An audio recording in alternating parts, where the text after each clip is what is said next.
प्यारे बच्चों, आज हम हिंदी व्याकरण का अध्ययन करेंगे। हिंदी व्याकरण के तहत अलंकार में भाग 1 शब्द अलंकार का अध्ययन करेंगे। मैं एस.एम. प्रजापत, प्रश्नातक शिक्षक हिंदी, आपका हार्दिक स्वागत करता हूं।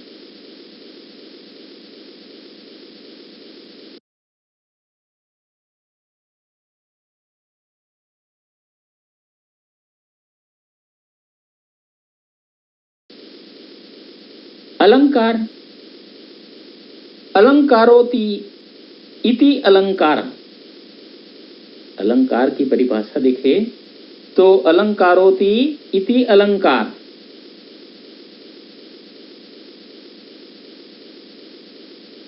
अर्थात जो अलंकृत सुशोभित करे उसे अलंकार कहते हैं। आचार्य दंडी के अनुसार काव्य शोभा करान धर्मान अलंकारन प्रचक्षते, अर्थात काव्य के शोभा कारक धर्म अलंकार कहलाते हैं। जिस प्रकार किसी स्त्री की शोभा आभूषणों से बढ़ जाती है, उसी प्रकार अलंकारों से काव्य की सुंदरता बढ़ जाती है। स्पष्ट है कि अलंकारों से काव्य में शोभा उत्पन्न नहीं होती, केवल बढ़ती है। अलंकार की परिभाषा निम्न प्रकारों से भी दी जाती है, जैसे काव्य की शोभा बढ़ाने वाले तत्व अलंकार कहे जाते हैं। काव्य की शोभा बढ़ाने वाले तत्व अलंकार कहे जाते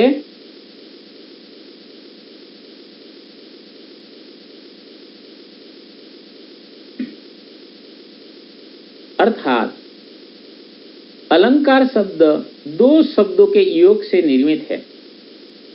अलम धन कार, अर्थात अलम का अर्थ है आभूषण और कार का अर्थ है कर्ता। दूसरे शब्दों में अलंकार शब्द का अर्थ है वह वस्तु जो सुंदर बनाए या जो सुंदर बनाने का साधन हो। प्यारे बच्चों, अलंकार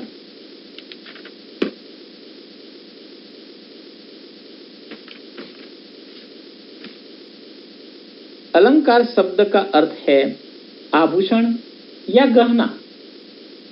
हमने देखा पहले कि जिस प्रकार स्त्री के सौंदर्य वृद्धि में आभूषण सहायक होते हैं, उसी प्रकार काव्य में प्रयुक्त होने वाले अलंकार शब्दों एवं अर्थों की सुंदरता में वृद्धि करके चमत्कार उत्पन्न करते हैं।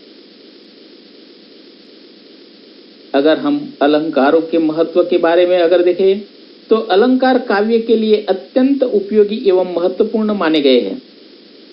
अलंकारों के अभाव में काव्य उसी तरह फीका सा लगता है जैसे कोई कामिनी बिना श्रृंगार के और बिना आभूषणों के लगती है। जब कोई कवि सामान्य भाषा में अपने भाव व्यक्त नहीं कर पाता, तब अलंकारों की सहायता लेता है। भाव को स्पष्ट करने तथा दृश्य को प्रत्यक्ष करने में अलंकारों की महत्वपूर्ण भूमिका है। अलंकार केवल वाणी की सजावट नहीं है, अपितु वे भाव का बोध कराने में सहायक उपादान है। अलंकारवादी आचार्य अलंकारों को काव्य का प्राण तत्व अर्थात काव्य की आत्मा तक मानते हैं। आचार्य केशव के शब्दों में भूषण बिनु न विराजई कविता वनिता मित कहा है बेटा। और मनुष्य कहा जाता है कि मनुष्य सौंदर्य प्रेमी है। वह अपनी प्रत्येक वस्तु को सुसज्जित और अलंकृत देखना चाहता है। वह अपने कथन को भी शब्दों के सुंदर प्रयोग और विश्व उसकी विशिष्ट अर्थातता से प्रभावी एवं सुंदर बनाना चाहता है। मनुष्य की यही प्रवृत्ति काव्य में अलंकार कहलाती है। मनुष्य सौंदर्य प्रिय प्राणी है। मनुष्य सौंदर्य प्रिय प्राणी हैं। बच्चे सुंदर खिलौने की ओर आकृष्ट होते हैं। युवक युवतियों के सौंदर्य पर मुग्ध होते हैं। प्रकृति के सुंदर दृश्य सभी को अपनी ओर आकृष्ट करते हैं। मनुष्य अपनी प्रत्येक वस्तु को सुंदर रूप में देखना चाहते हैं। उसकी इच्छा होती है कि उसका सुंदर रूप हो, उसके वस्त्र सुंदर हो, आदि आदि आदि। अर्थात यानी जिस तरह हमारी शोभा आभूषण बढ़ाते हैं, उसी तरह काव्य में भी शब्द और अर्थों के अलंकारों से ही काव्य की शोभा बढ़ती है। काव्य में सौंदर्य उत्पन्न करने वाले शब्द को अलंकार कहते हैं। काव्य में सौंदर्य उत्पन्न करने वाले शब्द को अलंकार कहते हैं। अलंकार शब्द का शाब्दिक अर्थ होता है आभूषण, जो मैंने पहले आपको बता दिया बेटा। साधारण बोलचाल में अलंकार गहने को कहते हैं। जिस प्रकार गहने पहनने से स्त्री की शोभा बढ़ती है, उसी प्रकार काव्य के अलंकारों से काव्य की शोभा बढ़ती है। अलंकारों के भेद: शब्द अलंकार, अर्थालंकार और उभयालंकार। तो आज हम शब्द अलंकारों को देखेंगे। शब्द अलंकार में शब्द की प्रधानता होती है। जहां विशिष्ट शब्दों के प्रयोग से काव्य के सौंदर्य में वृद्धि हो जाती है, वहां शब्द अलंकार होता है। शब्द अलंकारों में प्रयुक्त शब्द का स्थान उसका पर्याय नहीं ले सकते। इनमें चमत्कार का कारण विशेष शब्द होता है, इसलिए इन्हें शब्दालंकार कहते हैं। यानी सरल शब्दों में कहे तो जहां शब्दों के प्रयोग से सौंदर्य में वृद्धि होती है और काव्य में चमत्कार आ जाता है, वहां शब्दालंकार माना जाता है। यानी काव्य में जब शब्दों के प्रयोग में चमत्कार उत्पन्न होता है तो शब्द अलंकार होता है। जैसे चारू चंद्र की चंचल किरणें खेल रही है जलथल में। देखिए यहाँ पर ध्यान से उदाहरण जो दिया है, चारू चंद्र की चंचल किरणें खेल रही है जलथल में। यहाँ पर अगर चारू, चंद्र, चंचल के स्थान पर क्रमशः सुंदर, मयंक, अस्थिर आदि शब्दों को रख दिया जाए तो शब्द लालित्य के नष्ट होने के साथ काव्य की शोभा भी समाप्त हो जाती है। अतः यहाँ शब्द अलंकार होगा। तो प्यारे बच्चों, ये बात ध्यान में रखना कि चारू चंद्र की चंचल किरणें खेल रही है जलथल में। यानी यहाँ पर चारू, चंद्र और चंचल के स्थान पर उनके समानार्थी या पर्यायवाची शब्द रखने से शब्द लालित्य नष्ट हो जाता है। इसीलिए शब्दों का महत्व होता है, वहां पर शब्द अलंकार कहा जाता है। तो शब्द अलंकार के भेद: अनुप्रास अलंकार, यमक अलंकार, श्लेष अलंकार, वक्रोक्ति अलंकार, पुनरुक्ति प्रकाश अलंकार और पुनरुक्ति वदाभास अलंकार और विप्सा अलंकार आदि। तो प्यारे बच्चों, इन अलंकारों में से आज हम 3 अलंकारों को देखेंगे: अनुप्रास अलंकार, यमक अलंकार और श्लेष अलंकार। बाकी जो है उनका भेद कहीं न कहीं इसी में प्रयुक्त हो जाते हैं। तो प्यारे बच्चों, अब आज हम अनुप्रास अलंकार को देखेंगे। जिस रचना में व्यंजन वर्णों की आवृत्ति 1 या 2 से अधिक बार होती है, वहां अनुप्रास अलंकार होता है। जैसे हमने पहले देखा था कि चारू चंद्र की चंचल किरणें खेल रही है जलथल में, वहां पर च वर्ण की आवृत्ति बार बार होती है, अर्थात वहां पर अनुप्रास अलंकार होता है। तो समझ में आया बेटा। अब देखिए, मुदित महीपति मंदिर आए, सेवक सचिव सुमंत बुलाए। अर्थात यहाँ मुदित, महीपति और मंदिर शब्दों में म व्यंजन और सेवक, सचिव तथा सुमंत शब्दों में स व्यंजन की आवृत्ति है, अतः यहाँ अनुप्रास अलंकार है। अब देखिए दूसरा उदाहरण, मैया मोरी मैं नहीं माखन खायो।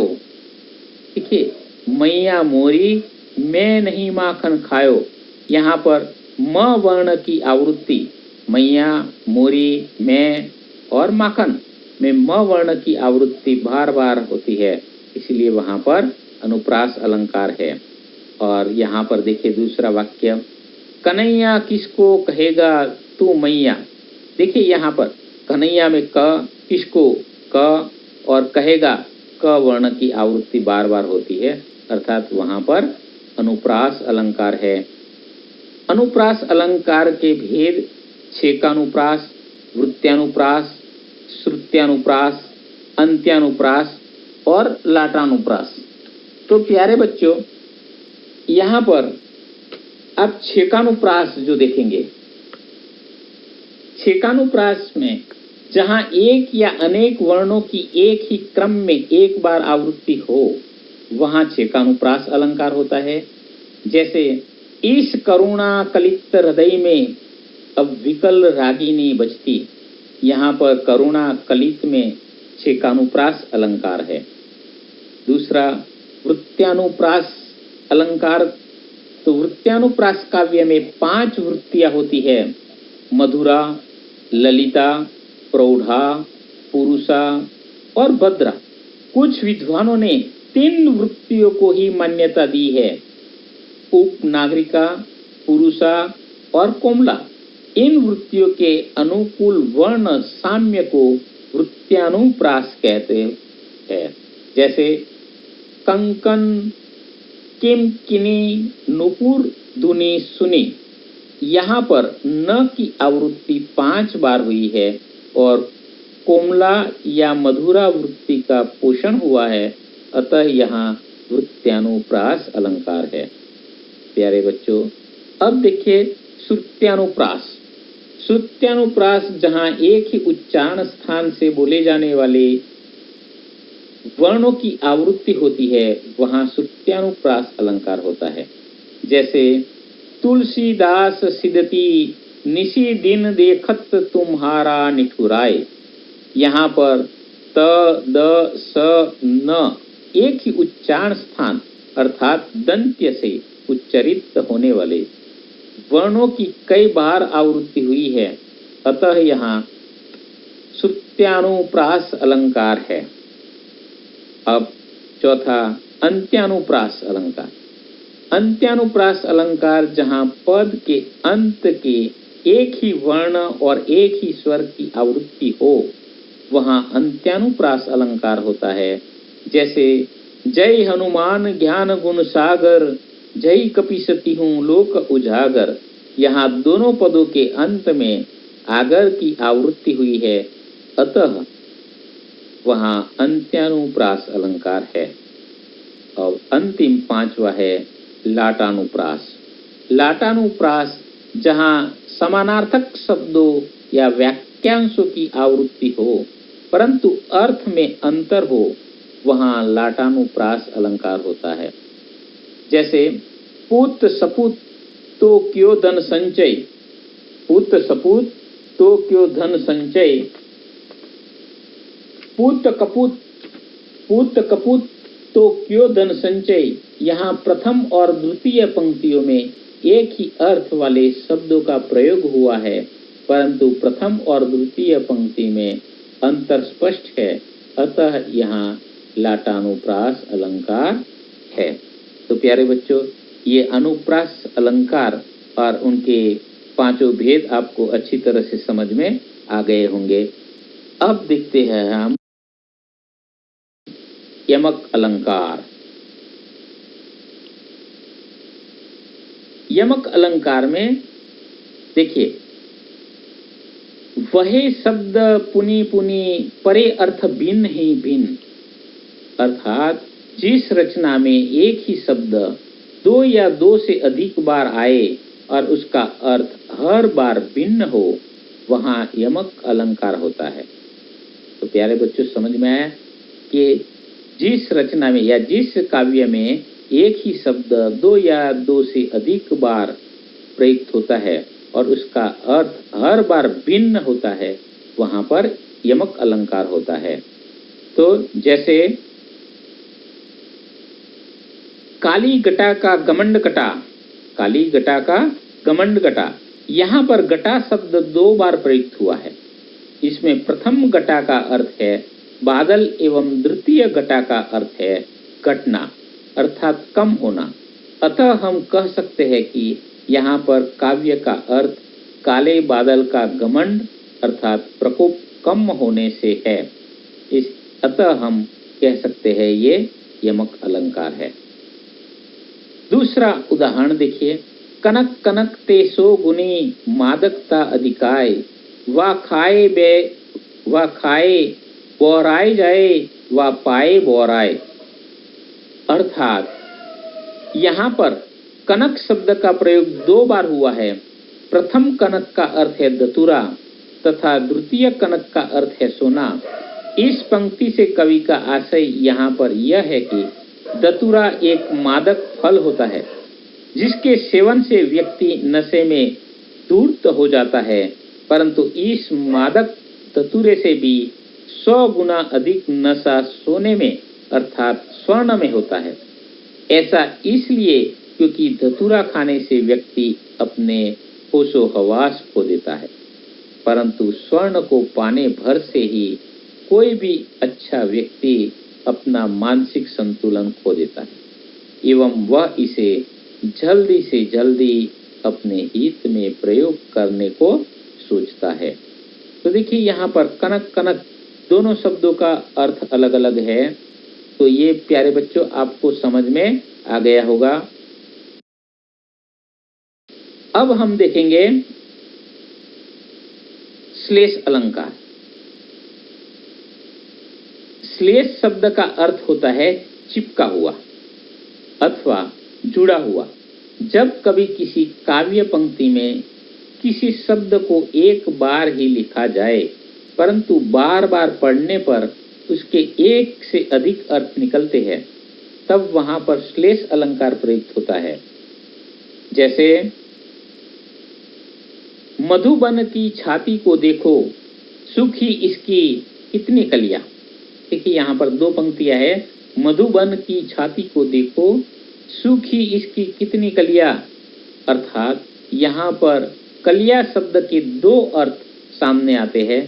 प्रथम कलिया का अर्थ फूल के खिलने से पूर्व की दशा तथा द्वितीय कलिया का अर्थ है किसी स्त्री के यौवन से पूर्व की अवस्था को कहा गया है। देखिए यहाँ पर फूल और स्त्री दोनों के अलग अलग स्थितियों का वर्णन किया गया है। दूसरा उदाहरण देखिए, मेरी भव बाधा हरो, राधा नागरी सोई, झा तन की झाई परे, श्याम हरित दूती होय। अर्थात यहाँ पर हरित शब्द के 3 अर्थ निकलकर सामने आते हैं। प्रथम हरित का अर्थ हर लेना अथवा दूर करना, द्वितीय हरित का अर्थ हर्षित होना एवं तृतीय हरित का अर्थ हरे रंग में रंगने से है। तीसरा उदाहरण, रहीमन पानी राखिए, बिन पानी सब सुन, पानी गए न उबरे, मोती मानुष चुन। इन शब्दों में जो पानी का अर्थ है, पानी के 3 अर्थ है, चमक, सम्मान और जल। तीनों की अभिव्यक्ति अलग अलग ढंग से हुई है। अगर कहे मोती के प्रसंग में रहीम जी कहते हैं कि मोती की चमक सदा बनाए रखो, चमक के बिना उसका कोई मूल्य नहीं होता। तो प्यारे बच्चों, एक का अर्थ चमक शब्द का अर्थ समझ में आ गया। दूसरा, मनुष्य के प्रसंग में कहा है, मनुष्य को सदा आत्मसम्मान बनाए रखना चाहिए, बिना मानवीय गरिमा के मनुष्य का जीवन व्यर्थ है। तो यहाँ पर सम्मान शब्द का अर्थ मिल गया। अब तीसरा, पानी। आटे के प्रसंग में पानी के बिना आटे का कोई महत्व नहीं, अतः आटे का उपयोग करने के लिए आवश्यक है कि सदा पानी भी अपने साथ रखो, वरना उसकी रोटी नहीं बन सकती। तो यहाँ पर रहीम जी ने पानी के 3 अर्थ बताए हुए हैं। तो यहाँ पानी के 3 अर्थ यहाँ पर हमने संक्षिप्त में बता दिया है, जो अभी मैंने विस्तृत बताया था। कांति यानी चमक, और आत्मसम्मान यानी प्रतिष्ठा, और जल, अतः यहाँ पर श्लेष अलंकार है। तो ये तीनों उदाहरण आपको अच्छी तरह से समझ में आ गए होंगे प्यारे बच्चों। अब हम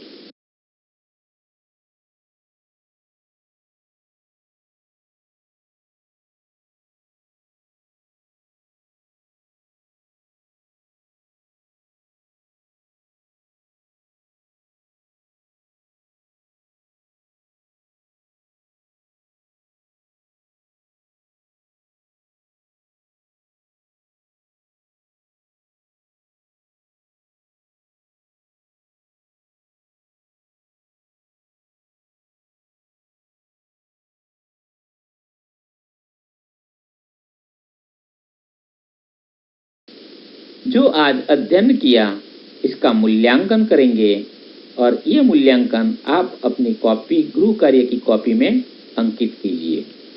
तो प्रश्न पहला, अनुप्रास अलंकार, यमक अलंकार, श्लेष अलंकार के 5-5 उदाहरण लिखिए। और दूसरा, अलंकार की परिभाषा अपने शब्दों में लिखिए। तो प्यारे बच्चों, जो आज हमने अध्ययन किया, इसमें अगर आपको किसी भी प्रकार का संदेह है तो आप मेरे कमेंट बॉक्स या ईमेल पर आप अपना प्रश्न अंकित कर सकते हैं। धन्यवाद।